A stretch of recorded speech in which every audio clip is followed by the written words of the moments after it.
Okay, hello everybody. So today we are going to look at surface currents. So find the post that says surface currents.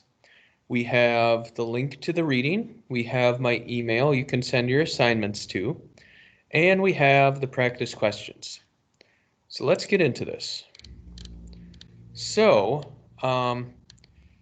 similar to air, ocean water is going to move in currents.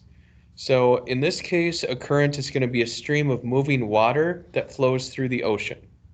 Surface currents are going to be caused mainly by winds, but not daily winds. So surface currents are going to be caused by the major wind belts. So the Earth's wind belts blow in the same direction all the time, so they keep water moving in the same direction. Surface currents are created by three things: global wind patterns, rotation of the Earth, and the shape of the ocean basins. So surface currents are very important because this is one way heat gets distributed around the planet, and it kind of balances things out. And for this reason, surface currents are also going to have a big influence on the climate around the globe.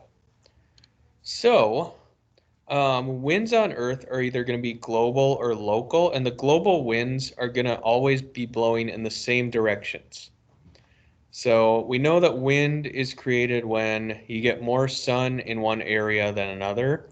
For global winds, it's what they happen when more sun strikes the equator than the polar regions, which makes sense because the equator gets direct sunlight year round. All right.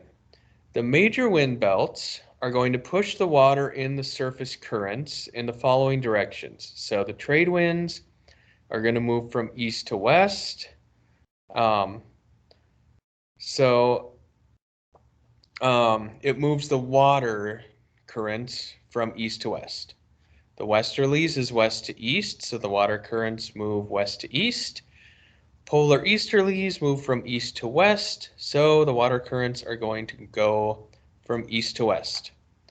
The rotation of the Earth, the Coriolis Effect, it is going to cause the ocean's currents to turn, kind of like how it does for wind. All right. And then finally, shape of the ocean basins is going to affect the move of a surface current. So when the current runs into land, it's going to turn right in the northern hemisphere and left in the southern hemisphere. Okay, this happens because of the Coriolis effect. Now, gyres. So surface currents form in a clockwise direction in the northern hemisphere, and in the southern hemisphere they flow counterclockwise. So these loops that they're flowing in, these are called gyres. All right. And only the Antarctic circumpolar current is going to flow nonstop around the globe. All right, and that's right here. So hopefully that all makes sense. Oh, whoops. I missed a little bunch.